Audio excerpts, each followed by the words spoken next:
हमारे वरिष्ठतम नेता छत्तीसगढ़ में हमने उन्हें न्योता दिया है और मुझे खुशी के साथ मैं आपके साथ शेयर कर रही हूँ कि 2 तारीख को राहुल गांधी जी रायपुर में आएंगे, उनकी मीटिंग होगी। मीटिंग क्या, हम सम्मेलन करेंगे। हमारे राष्ट्रीय अध्यक्ष श्री मल्लिकार्जुन जी खड़गे 8 तारीख को फिर से हमने उन्हें न्योता दिया है, वो आएंगे। प्रियंका जी को भी हम न्योता दे रहे हैं। विक्रांत सिंह हमारे वर्षों से काम करने वाले कार्यकर्ता हैं। नगर पंचायत के अध्यक्ष रहे, नगर पालिका के उपाध्यक्ष रहे, वर्तमान में जिला पंचायत के उपाध्यक्ष हैं। हमारे वो जमीनी कार्यकर्ता हैं, लंबे समय से काम कर रहे हैं और इसलिए पार्टी ने उन्हें अधिकृत रूप से प्रत्याशी बनाया है। जहां तक भूपेश बघेल जी की बयान की बात हो, कांग्रेस पार्टी स्वयं एक परिवार की पार्टी है।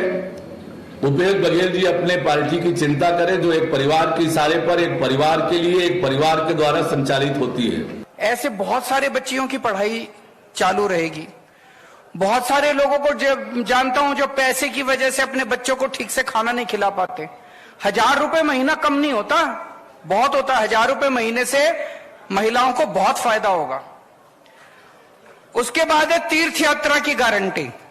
जैसा भी मान साहब ने बताया, अभी पिछले हफ्ते मैं एक ट्रेन शुरू करी। दिल्ली से हम बुजुर्गों को तीर्थ यात्रा के लिए भेजते हैं। 12 स्थान हैं, द्वारका जी, रामेश्वरम, शिरडी बाबा, अयोध्या, हरिद्वार, ऋषिकेश, इस तरह से करके 12 स्थान हैं। कोई आदमी कोई भी एक स्थान उसमें से चूज कर ले।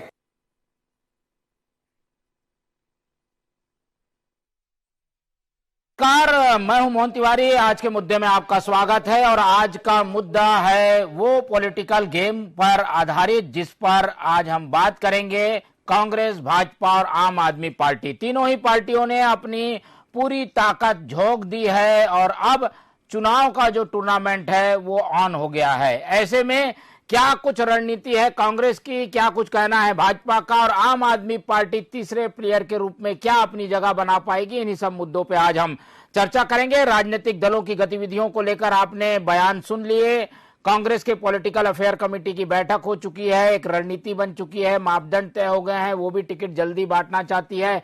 बीजेपी इन सब बातों से अलग काफी आगे पहले ही दौड़ शुरू कर चुकी है। आम आदमी पार्टी के आज 2 बड़े नेता छत्तीसगढ़ आने के बाद इस बात का दावा करते हैं कि उनके बिना सरकार नहीं बन पाएगी। तो इस तरीके के दावों में कितनी सच्चाई है, एक एक करके जान लेते हैं। हमारे मेहमान पहले कौन कौन है उनसे मिल लीजिए, फिर चर्चा को शुरू करते हैं। हम बहुत स्वागत करेंगे, हमारे साथ जुड़ रहे हैं छत्तीसगढ़ रायपुर स्टूडियो से भाजपा का पक्ष रखने के लिए रमेश ठाकुर जी, बहुत बहुत स्वागत है आपका। आम आदमी पार्टी का पक्ष रखने के लिए हमारे साथ जुड़ रहे हैं विजय झा जी, बहुत बहुत स्वागत है आपका। और अभय नारायण राय जी हमारे साथ जुड़ रहे हैं कांग्रेस का पक्ष रखने के लिए। तीनों मेहमानों का स्वागत करते हुए इस चर्चा को शुरू करता हूं। जैसे कि हमने बताया, कांग्रेस की 7 कमेटियां बन गई, 7 को काम पे लगा दिया गया और अब है आगे टिकट वितरण की कांग्रेस की तैयारी। बीजेपी टिकट बांट चुकी है, आम आदमी पार्टी सब्ज बाग दिखा रही है, वादे कर रही है। एक एक करके पहले प्रतिक्रिया लेते हैं अभय राय जी से। अभय राय जी, आप लोग टिकट वितरण में थोड़े पीछे हैं, लेकिन प्लानिंग में, कार्यक्रम बनाने में, लोगों तक जाने में आप लोग आगे हैं। मुख्यमंत्री का रोज 2-2 दौरा, 2-2 कार्यक्रम हो रहा है, तो आप लोगों की क्या स्ट्रेटेजी है, पहले आप बता दीजिए, फिर चर्चा को और आगे बढ़ाएंगे। मोहन तिवारी जी, चुनाव का बिल्कुल बच चुका है और कांग्रेस पार्टी 2023 विधानसभा चुनाव के लिए तैयार है और अपनी योजनाओं को लेकर हम जनता के बीच में जाएंगे। 5 साल के विकास कार्यों को लेकर हम जाएंगे। छत्तीसगढ़ का स्वाभिमान, छत्तीसगढ़ मॉडल, छत्तीसगढ़ में किसानों की आर्थिक स्थिति में कैसे हमने काम किया, इन तमाम मुद्दों के बीच पर हम जनता के बीच जाएंगे। हमारी तैयारी है, हमारे संभागीय सम्मेलन हो चुके, हमारे बीएलए की ट्रेनिंग हो चुकी और अब हमारे संकल्प शिविर विधानसभा में प्रारंभ है। इसी बीच चुनाव समिति की बैठक, स्क्रीनिंग कमेटी की बैठक, अब पॉलिटिकल अफेयर समिति की बैठक और घोषणा पत्र समिति, अनुशासन समिति, तमाम समितियों की घोषणा भी कल हो गई है, जिनकी बैठक लगातार राजीव भवन रायपुर में संचालित है। आज वेणुगोपाल जी राष्ट्रीय महामंत्री जी भी रायपुर पधारे हैं और सारी मीटिंगें उनके नेतृत्व में मुख्यमंत्री, प्रदेश अध्यक्ष और शैलजा जी की उपस्थिति में हो रही है। तो हमारी जो तैयारी है वो 2018 में हम मैदान में उतरे थे 15 साल की नाकामी के खिलाफ। हम मैदान में उतरे थे कमीशन और भ्रष्टाचार की सरकार को उखाड़ने के खिलाफ। लेकिन कहीं ना कहीं हमारा मुद्दा छत्तीसगढ़ के किसान थे, छत्तीसगढ़ के महिलाएं थी, छत्तीसगढ़ के बेरोजगार थे, छत्तीसगढ़ का स्वाभिमान था, छत्तीसगढ़ के तीज त्योहार थे। और जब सरकार बनी तो पहले 2 घंटे में कर्जा माफ करना, पहले 2 घंटे में 25 रुपये दर पे धान खरीदी घोषणा करना और उसको मूर्त रूप देना। उसी तरह हम अपने घोषणा पत्र के वादों को पूरे 5 साल मूर्त रूप देते रहे।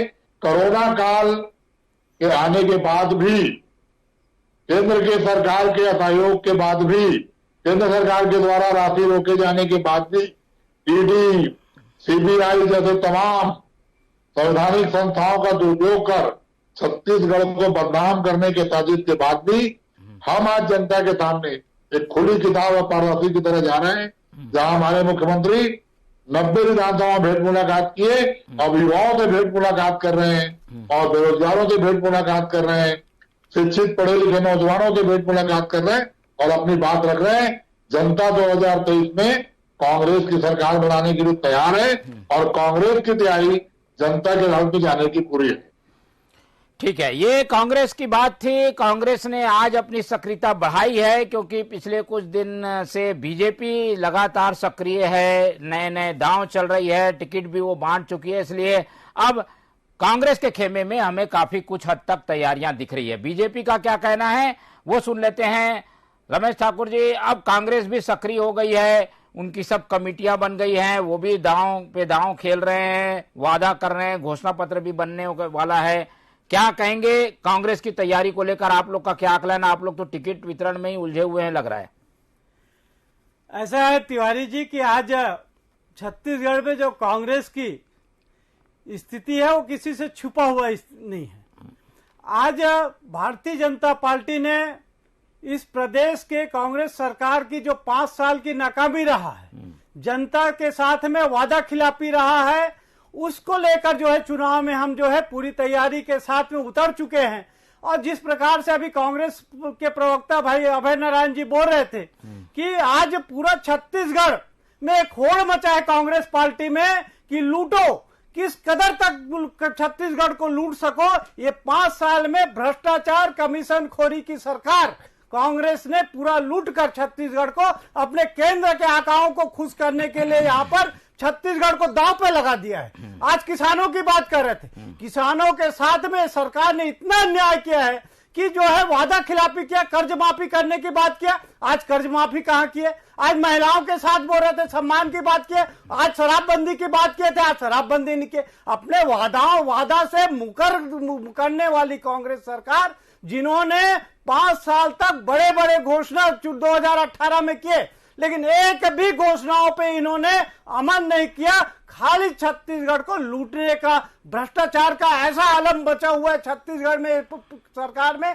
आज टिकट वितरण होने के बाद आज कांग्रेस पार्टी में भूचाल आ गया है और इसमें एक भय का वातावरण बन गया है। आज हमारे जो 21 प्रत्याशी घोषित हुए हैं, इनके सामने जो है खड़ा करने के लिए एक ऊहापोह की स्थिति में अब ये कमेटी गठित कर रहे हैं। इनके बड़े नेता अब आ रहे हैं क्योंकि एक भय का वातावरण इनमें है कि अगला चुनाव में 5 साल का जो पाप इन्होंने छत्तीसगढ़ के लोगों के साथ में किया है, उसको कैसे हम निपट सके और किस प्रकार से जनता में जो 2018 में जो वादा खिलाफी किया, उनके साथ धोखाधड़ी किए हैं, उसको फिर से 2023 में कैसे कर सकते, इस रचना के साथ में इस योजना बनाने में लगे। लेकिन इस बार सफल नहीं हो पाएंगे। छत्तीसगढ़ की जनता जनार्दन ने तय करके रखा है कि ये वो जो है जनता के साथ धोखा करने वाले, भ्रष्टाचार, कमीशन खोरी करने वाले सरकार को उखाड़ फेंकेंगे। ये संकल्प के साथ में बैठे और चुनाव का इंतजार कर रहे हैं। ठीक है, बीजेपी, भारतीय जनता पार्टी प्रचंड मतों के साथ, बीजेपी अपने तैयारी पे ज्यादा नहीं, ये इस बात पे ज्यादा बोल रही है कि गलतियां कहाँ हैं, खामियां क्या हैं। लेकिन आम आदमी पार्टी दूर से सारी चीजें देख रही है, उसके लिए उतने ही विरोधी कांग्रेस है, उतने ही विरोधी भाजपा है। इसलिए दोनों ही पार्टियों के खिलाफ एक नया दल खड़ा हो गया है, आम आदमी पार्टी। उसकी क्या स्थिति है, आज केजरीवाल ने आकर यहां पर ताल ठोकी है। विजय झा जी, आप लोगों को अलग अलग तरीके से देश में आंका जाता है। छत्तीसगढ़ जैसे प्रदेश में संभावनाएं आप लोग अपनी कितनी मानते हैं? 5 गारंटी आज बता के गए हैं केजरीवाल जी, क्या जनता इस पर विश्वास करेगी? क्यों करेगी और विश्वास? जनता को केजरीवाल जी के गारंटी पर विश्वास इसलिए करना पड़ेगा कि छत्तीसगढ़ राज्य बनने के बाद चुनावी घोषणा पत्र जो जारी किए थे दोनों राजनीतिक दलों ने, उस पर कहीं ना कहीं छत्तीसगढ़ की जनता को कुठाराघात हुआ है। केजरीवाल जी का कहना है कि चुनावी घोषणा पत्र तो हम बनाएंगे, ये हमारा गारंटी कार्ड है, जो जो काम हम दिल्ली पंजाब में किए हैं वो काम छत्तीसगढ़ में करेंगे। जैसे हमारे कांग्रेस के साथी अभी बोल रहे थे, नवयुवकों के लिए भूपेश बघेल जी ने बहुत अच्छा काम किया है। एक तो शहर में या छत्तीसगढ़ में जितने भी फ्लैक्स लगे हैं, आप उसको देख लीजिए, उसमें लिखा है भूपेश है तो भरोसा है। इसका मतलब कांग्रेस पार्टी पर भरोसा नहीं है, टीएस सिंहदेव पर भरोसा नहीं है। और एक तरफ बेरोजगारी भत्ता देते हैं मुख्यमंत्री जी, और उसी मंच में बोलते हैं कि मुझको तब खुशी होती जब मैं रोजगार देता, आज मैं बेरोजगारी भत्ता दे रहा हूं। कहीं ना कहीं नवयुवकों के साथ, किसानों के साथ। मैं आपको याद दिला दूं, भारतीय जनता पार्टी ने 2000 अतिरिक्त बोनस देने का पहले ऐलान किया था, 2018 में वो दे नहीं पाए। कांग्रेस पार्टी उसको अपनी चुनावी घोषणा पत्र में शामिल की कि वो नहीं दिए, हम देंगे। आज दोनों नहीं दिए। कांग्रेस सरकार अब अंतिम समय में है, किसानों को 2000 अतिरिक्त बोनस नहीं मिला है। छत्तीसगढ़ में केजरीवाल जी की गारंटी इसलिए लागू होगी कि निःशुल्क शिक्षा, निःशुल्क स्वास्थ्य, बिजली फ्री इसलिए है कि छत्तीसगढ़ में साहब बिजली पैदा हो। चेहरा कौन सा है? केजरीवाल के पर वोट थोड़ी मिलेगा यहाँ? बिल्कुल मिलेगा। ये बताइए, आपके घर में फ्री 24 घंटा में बिजली मिलेगा, आप क्यों वोट नहीं देंगे? आप बीमार पड़ोगे, छोटी बीमारी में तो मोहल्ला क्लिनिक है, ईश्वर न करे बड़ी बीमारी होगी, सरकार उसका इलाज करेगा, क्यों आप वोट नहीं देंगे? क्यों जनता का दिल नहीं जीतेंगे? और कलेक्टर का बेटा, एसपी का बेटा और रिक्शा वाले का बेटा एक साथ पढ़ेगा। आप लोग बोलते हैं अरे वो छत्तीसगढ़ के नवयुवक लोग IAS IPS नहीं बन पाए, PSC में फेल हो गए। अरे भाई, उनको अच्छा शिक्षा दोगे, अच्छा शिक्षक दोगे। कई स्कूलों में 10-10 क्लास लगते हैं, 2 शिक्षक हैं। तो कहीं ना कहीं व्यवस्था ठीक नहीं है। ये लोग बड़े तामझाम के साथ बोलते हैं छत्तीसगढ़ के जनता का दुर्भाग्य है। मैं बोलता हूं छत्तीसगढ़ के जनता का कोई दुर्भाग्य नहीं है। यहां बिजली है, पानी है, हीरा है, मोती है, सब कुछ है। ईमानदार नेता की कमी होने के कारण और योजनाओं को ईमानदारी के तरीके से लागू न करने के कारण छत्तीसगढ़ की जनता पिछड़ी है। उसको दूर करने के लिए 10 गारंटी कार्ड अरविंद केजरीवाल देके गए। उसका गारंटी कार्ड का अर्थ है जिस दिन सरकार बनेगा सबसे पहले गारंटी के रूप में उसी मांग को पूरा किया जाएगा, चाहे उसमें कुछ भी हो जाए। हमारे अनियमित कर्मचारी 5 साल से हड़ताल कर रहे हैं, सभी अनियमित कर्मचारी को नियमित किया जाएगा, ये गारंटी कार्ड में है। ठीक है, चलिए आपने सुन लिया अभय जी की आम आदमी पार्टी क्या कह रही है, भाजपा क्या कह रही है, और आप लोग सत्ता में है इसलिए दोनों ही पार्टी आपके विरोधी है। ऐसे में चौतरफा हमला आपको झेलना है। आदिवासी की एक अलग पार्टी बन रही है, जनता कांग्रेस पहले से है, आम आदमी पार्टी अलग आ गई, बीजेपी अलग ताकत लगा रही है। आप लोगों को सबको झेलना है, सबके गेंदों को चौके छक्के मारना है। कितने तैयार है कांग्रेस? समय है, सारे राजनीतिक दल आएंगे, किसी किस्म के भाषण देंगे। जो एक आता है ना वो जादू दिखाने वाला जादूगर, तमाशा दिखाता है सड़कों पे और डमरू लेके बजाता है और कहता है कि पैसे, जेब के पैसे निकाल के मुट्ठी में रख लो, पैसे में आग लग जाएगा। और जब वो पैसा बाहर निकालता है तो उस पैसे को फिर मांगता है। ये वोट निकालने के लिए तमाशेबाज आएंगे। लेकिन छत्तीसगढ़ की जनता इन 5 सालों में समझ गई है कि छत्तीसगढ़ राज्य क्यों बनाया गया था, छत्तीसगढ़ राज्य का पुरखों ने क्यों मांग किया था। भूपेश बघेल छत्तीसगढ़िया मुख्यमंत्री बने और छत्तीसगढ़ के मान त्योहार, तीज त्योहार, खान पान सबकी रक्षा की। आज छत्तीसगढ़ का आदिवासी नृत्य महोत्सव पूरे अंतर्राष्ट्रीय स्तर पर स्थापित हुआ। छत्तीसगढ़ का रामायण महोत्सव पूरे देश में सुना गया। छत्तीसगढ़ में जो वन पर्यटन परिषद बनाया गया है उसकी चर्चा पूरे देश में हो रही है। तो छत्तीसगढ़ का स्वाभिमान, छत्तीसगढ़ का मान रखने का काम कांग्रेस ने किया। और विजय ओझा जी कह रहे थे ना कि रिक्शा वाला और कलेक्टर और एसपी का बेटा एक साथ पड़ेगा, पढ़ रहे हैं छत्तीसगढ़ में। आत्मानंद खुल गया विजय ओझा जी। और जो कलेक्टर एसपी निकल रहे हैं ना छत्तीसगढ़ से, बड़ी संख्या में आईएएस निकल रहे हैं, बड़ी संख्या में आईपीएस निकल रहे हैं, बड़ी संख्या में डिप्टी कलेक्टर निकल रहे हैं। दिल्ली मॉडल है बोल रही है, दिल्ली मॉडल अपनाया है, ऐसा आरोप लगा रहे हैं। ये सरकारी स्कूलों में पढ़ के बने हैं, जो कांग्रेस ने बनाया था। आईआईटी कांग्रेस ने बनाया, आईएम कांग्रेस ने बनाया, मेडिकल कॉलेज कांग्रेस ने बनाया। आपके केजरीवाल जी भी कांग्रेस के बनाए स्कूल में पढ़कर परीक्षा देकर अफसर बने थे। आज वो दिल्ली के मुख्यमंत्री बने हैं तो कांग्रेस के बनाए राज्य के स्कूलों में पढ़कर बने हैं, वहां तक पहुंचे हैं। दोनों पार्टियों को आंकते कैसे हैं, क्या आकलन है? कांग्रेस के लाए लोकतंत्र के रास्ते से गया है। ठीक है, अभय राय जी, कांग्रेस को गारंटियों की चिंता नहीं है।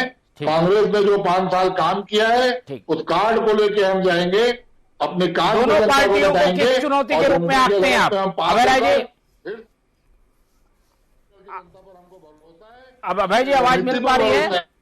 ठीक है। और जहां तक टिकट का बात अभी हमारे भाजपा प्रवक्ता ने किया, उन 21 जगहों पे आपने जहां टिकट दिया है, अरे आपके पास तो आवेदन नहीं आ रहे हैं, आप तो 90 प्रत्याशी खोज रहे हैं।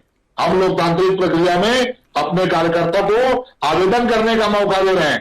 ब्लॉक से आवेदन जिले में आएगा, जिले से प्रदेश में आएगा, प्रदेश में हाईकमान जाएगा और हमारा हाईकमान टिकट देगा। आपको हड़बड़ी इसलिए है कि आपके पास तो उम्मीदवार ही नहीं है, कहां से आप खोजेंगे? कभी गुजरात फार्मूला, कभी मध्य प्रदेश फार्मूला, कभी दिल्ली फार्मूला, और आगे आप कहां टिक गए? कांग्रेस के कर्नाटक फार्मूले पे। आपको नकल करनी पड़ रही है कांग्रेस के फार्मूले की, लेकिन आप छत्तीसगढ़ में इसलिए टिकट पहले बांट रहे कि आपके पास आवेदन नहीं आ रहे। ठीक है, मैं ये जानना चाह रहा था दोनों पार्टी को आंकते कैसे हैं, कौन जो है आपका बड़ा दुश्मन है, कैसे आप लोग इन दोनों पार्टियों को जो है चैलेंज के रूप में लेते हैं? दोनों पार्टियों को कितना बड़ा चैलेंज मानते हैं? अभय राय जी, आवाज मिल पा रही है? जी, आप ये दोनों पार्टियों को कितना बड़ा चैलेंज मानते हैं? आम आदमी पार्टी आप लोग के सामने चैलेंज है कि नहीं? बीजेपी संख्या कम हो गई थी लेकिन अब चैलेंज है कि नहीं? किस तरीके से आंकते हैं आप? देखिए मोहन भैया, राजनीतिक दल हमेशा दूसरी पार्टियों को चुनौती के रूप में लेना चाहिए। भारतीय जनता पार्टी की अपनी तैयारी है। भारतीय जनता पार्टी 15 साल शासन में रही है। और जहां तक आम आदमी पार्टी का सवाल है, ये सच्चाई है कि आज दिल्ली और पंजाब में उनकी सरकारें हैं, वो चुनाव जीत के वहां लोकतंत्र में हैं। और आम आदमी पार्टी ने गुहार लगाई जब कांग्रेस से कि हमको राष्ट्रीय स्तर पर नरेंद्र मोदी और अमित शाह के उस अभियान के खिलाफ सहयोग चाहिए, तो कांग्रेस पार्टी ने आम आदमी पार्टी को भी सहयोग दिया है। राज्यसभा में जब उनका बिल पेश हुआ, लोकसभा में बिल पेश हुआ, तो जो दिल्ली का सरकार के खिलाफ एक षड्यंत्र था, उस बिल के विरोध में आम आदमी पार्टी के साथ हम खड़े रहे। तो राजनीतिक दल हैं, अपनी अपनी संभावनाएं तलाशते हैं। बसपा भी संभावनाएं तलाश रही है, जो कि कांग्रेस भी बन चुका है, एनसीपी चुनाव लड़ चुकी है, सब लोग अपना भविष्य तलाश रहे हैं। चुनौती तो मानना ही चाहिए, कोई सामने वाली पार्टी, विरोधी पार्टी छोटी हो बड़ी हो, चुनौती तो होती है। ठीक है, चुनौती है और ये सारी पार्टियां जो हैं वो हटाना चाहती हैं कांग्रेस को सत्ता से, लेकिन एक बड़ा जो है प्रतिमान स्थापित किया है कांग्रेस ने, उसे जो है तोड़ने की जरूरत है। चलते हैं ठाकुर साहब की तरफ। रमेश जी, अब टिकट वितरण जैसी बातों को अगर किनारे भी कर दें तो आम आदमी पार्टी के का सामने आना, छोटी पार्टियों का सामने आना, ये तो आपके लिए नुकसानदेह है। जो इनकम्बेंसी है सरकार की वो तो बढ़ जाएगी, ऐसे में आप लोगों को नुकसान होगा। आप लोग कैसे देखते हैं छोटे दलों को?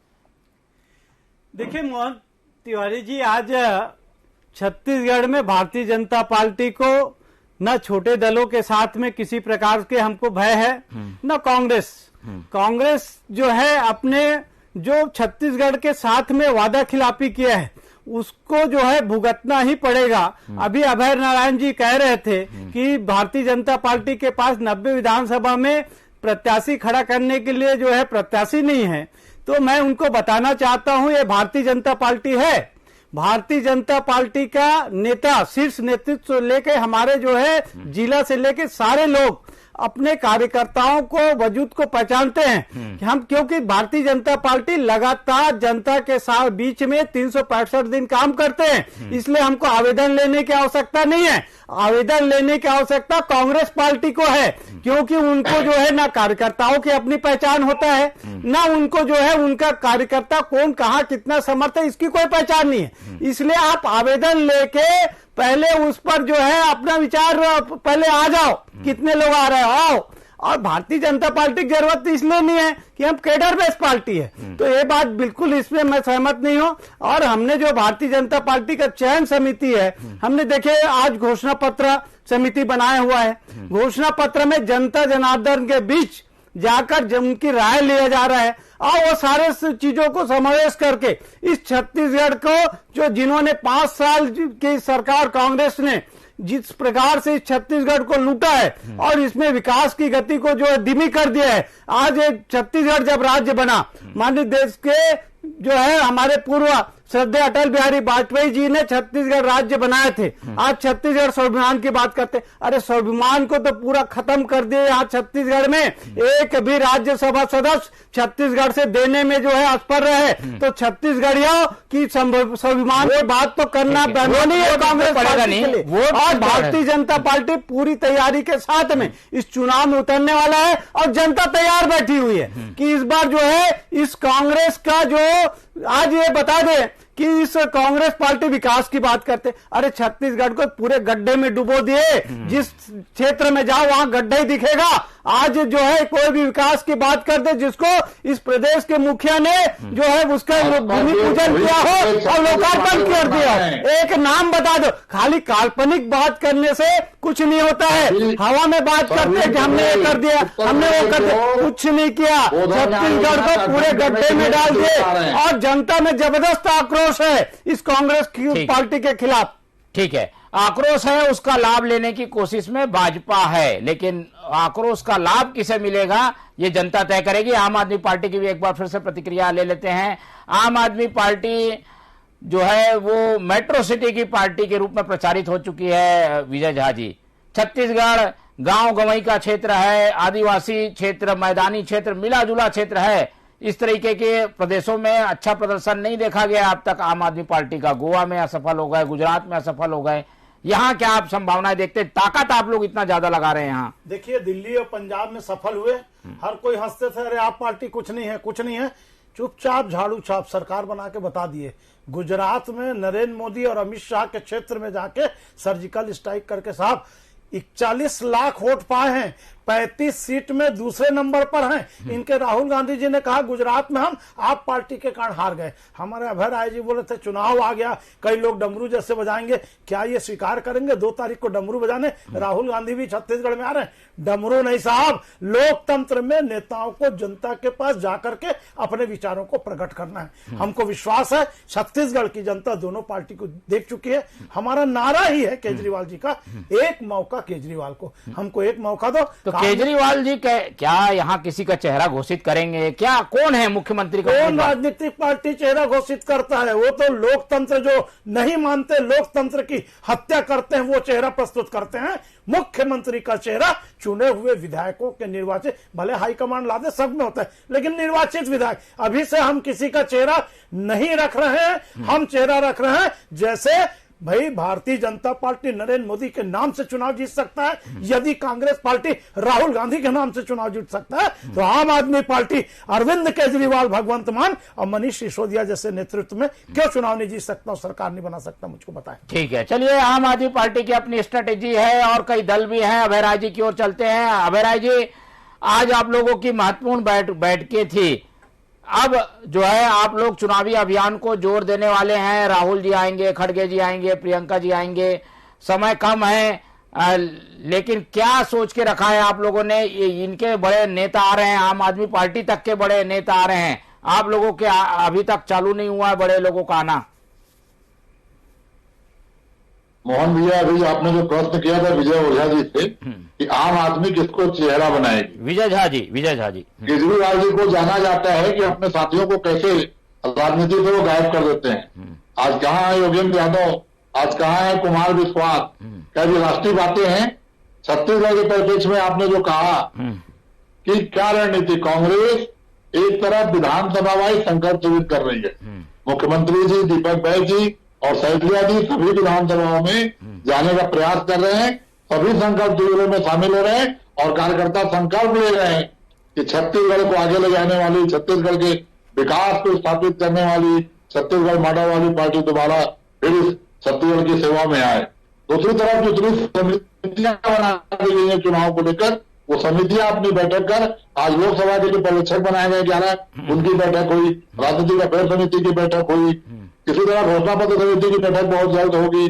तो सभी समितियां अपना काम प्रारंभ कर देंगी। जिस कार्यकर्ता को जो जवाबदारी दी जाएगी, बूथ से लेकर प्रदेश अध्यक्ष तक सभी कार्यकर्ता तैयार हैं। माननीय भूपेश बघेल, माननीय दीपक बैज और सैजलिया जी के नेतृत्व में पूरी कांग्रेस कमेटी, जिला कांग्रेस कमेटी, ब्लॉक कांग्रेस कमेटियां इस चुनाव के लिए तैयार है। और 2023 में छत्तीसगढ़ में तो कांग्रेस सरकार पुनः बनेगी, 2024 में अभय राय जी क्या सांसद कांग्रेस की जाएंगे। ये हमारी तैयारी प्रारंभ में, हम 23 और 24 संयुक्त तैयारी कर रहे हैं। ठीक है, हम वही जानना चाह रहे थे, ये संयुक्त तैयारी की क्या वजह है? क्या आप लोगों को लग रहा है कि मोदी जी पहले ही चुनाव करा लेंगे लोकसभा का विधानसभा के साथ, इसलिए साथ में तैयारी शुरू कर रहे हैं आप लोग? देखिए, भारतीय जनता पार्टी, हम दो और हमारे दो की जो सरकार है, वो जो दो लोग वहां बैठे हैं कांग्रेस में है, भारतीय जनता पार्टी में नहीं है। माँ और बेटा, बेटी और दमाद तो कांग्रेस में है, भाजपा में नहीं है। माँ, बेटा, बेटी, दमाद ये कांग्रेस में है, भारतीय जनता पार्टी में नहीं है। भारतीय जनता पार्टी में पूरे परिवार है। जो गठन होता था उसमें सुप्रीम कोर्ट शामिल रहती थी, इन्होंने अध्यादेश लाकर सुप्रीम कोर्ट को बाहर कर दिया। ये तो वो लोग हैं कि कानून अपने कांग्रेस तो बताए अपना पिछला रिकॉर्ड कितने बार ऐसे जो है किए हैं। अरे अभी की बात पिछला रिकॉर्ड अपना देख लो भाई साहब, जिसका जो है घर शीशे का होता है ना, पत्थर दूसरे के ऊपर ना फेंको, पहले अपना देख लीजिए पिछला रिकॉर्ड, कितने बार इस प्रकार के सुप्रीम कोर्ट और हाई कोर्ट के निर्णय को बदला गया है। पहले देख तो लो। और रह गया सवाल हम दो, हमारे दो, यही कांग्रेस परिवारवाद पार्टी जो है माँ बनेगी राष्ट्रीय अध्यक्ष, उसके बाद बेटा बनेगी राष्ट्रीय अध्यक्ष, उसके बाद बहन बनेगी राष्ट्रीय अध्यक्ष, उसके बाद दामाद बनेंगे राष्ट्रीय अध्यक्ष। उसके अलावा आपके पार्टी में कोई है? और कितने निर्णय आपने सुप्रीम कोर्ट और हाई कोर्ट का बदला है, ये पहले अपना चरित्र देख लीजिए। आपको या बात कुछ करते हैं, काम कुछ करते हैं। ये तो कांग्रेस का इतिहास रहा है, कांग्रेस का इतिहास ही ये रहा है कि कहना कुछ करना कुछ। कांग्रेस सिद्धांत की पार्टी, कांग्रेस तो जो है कांग्रेस कभी सिद्धांत की पार्टी नहीं रहा। उनके विचारों पर तो जो है लगातार आप इतिहास गवाह है कांग्रेस के बारे में। और आप जो कह रहे हैं ना 52 के बाद कितना चुनाव चिन्ह बदलेगा, आप कितना बदल दिए आप ही बता दो। आप अपना बता दीजिए, आप अपना इतिहास बता दो कि हमने तो 1980 में भारतीय जनता पार्टी की स्थापना हुई, हमारा चुनाव चिन्ह एक ही है, कमल छाप। आप बता दीजिए, हमारा चुनाव चिन्ह एक ही है, भारतीय जनता पार्टी 1980 में स्थापना हुआ है। आप अपना देख लीजिए कितने प्रकार के आपका हुआ। और नेता कौन है? एक ही परिवार के आदमी, उसके अलावा कोई आज तक मिले नहीं आपको। होते हैं। और आज संकल्प शिविर की बात करें, अरे संकल्प शिविर में 5 साल अगर काम किए रहते तो जाके संकल्प कराने के अपने कार्यकर्ताओं की आवश्यकता नहीं पड़ता। वहां पर संकल्प मजबूरी में कराना पड़ रहा है। दो चुनाव काम नहीं करना चाह रहे हैं, तो भरोसा हट चुका है कांग्रेस का कार्यकर्ता, इसमें जो है संकल्प दिलाना पड़ रहा है। शांति का टापू बना रहे, ये संकल्प हमारे कार्यकर्ता। अरे संकल्प मजबूरी है, भूपेश है तो भरोसा उठ चुका है, कांग्रेस के कार्यकर्ता कर रहे हैं, इसलिए शिविर में जा जाकर संकल्प कराना पड़ रहा है। मजबूरी है आपकी। ठीक है, चलिए आगे बढ़ते हैं। आगे मजबूरी नहीं गई, हमारे नारे का आपने नाम लिया है, मैं आपको बधाई देता हूँ। नहीं, मैं ये जानना, ठीक है, ये तो कांग्रेस की अपनी तैयारी है कि दोनों चुनाव एक साथ होंगे तो वो उसके लिए भी तैयार है। क्या ऐसा बीजेपी कर सकती है? क्या इसका क्या फायदा होगा? ये क्या आप लोग संदेश कुछ ऐसा दिए हैं क्या? रमेश जी, आपके यहाँ भी ऐसी तैयारी चल रही है क्या? देखिए, भारतीय जनता पार्टी तो हमेशा चुनाव के लिए तैयार रहने वाली पार्टी है, चाहे 2023 हो या 2024 हो। हमारी तैयारी हमेशा रहता है। इसलिए जो है चुनाव कभी भी हो, उनकी संख्यात कभी भी हो, कोई भी तारीख आए, भारतीय जनता पार्टी पूरी तैयारी है। और इस प्रदेश की बात हो चाहे देश की बात हो, भारतीय जनता पार्टी को कहीं पर भी चुनाव लड़ने में कभी भी कोई भी समय में कोई दिक्कत नहीं होने वाला है। इसलिए हमारी तैयारी तो हमेशा रहता है। और रह गए सवाल, इन्होंने कांग्रेस प्रवक्ता ने कहा, अभय नारायण जी ने, कि ईडी के माध्यम से, अरे जो आप भ्रष्टाचार करेंगे, आप बचाने का प्रयास करेंगे, उस कोयला में हाथ डुबो के अपना हाथ काला कर चुके हैं, तो ईडी तो आएगा ही, सीबीआई आएगा ही। उसके समर्थन में सरकार का बात का प्रमाण होता है कि भ्रष्टाचार में प्रदेश का मुख्यमंत्री लिप्त है। इसलिए अपने गिरेबान छुपाने के लिए, बचाने के लिए जो है, चलिए सरकार से बार बार इस बात को ईडी को करते हैं। संवैधानिक संस्था है, उनको उनका काम करना चाहिए, उनको स्वतंत्र रूप से काम करने देना चाहिए। समय की कमी है, इसलिए चर्चा को ज्यादा आगे नहीं बढ़ाएंगे। और ये चर्चा जो कि पॉलिटिकल गेम पे आधारित थी, वो गेम खुल चुका है, टूर्नामेंट शुरू हो चुका है, टीमें अपनी अपनी तैयार करके कैप्टन मैदान में है। अब देखना यह है कि जीतता कौन है, जो निर्भर करेगा जनता पे। फिलहाल इस चर्चा को यहीं खत्म करेंगे। हमारे साथ विजय झा जी जुड़े, उनका बहुत बहुत धन्यवाद। हमारे साथ रमेश ठाकुर जी रहे, उनका भी बहुत धन्यवाद। और अभय राय जी हमारे साथ जुड़े, उनका भी बहुत धन्यवाद।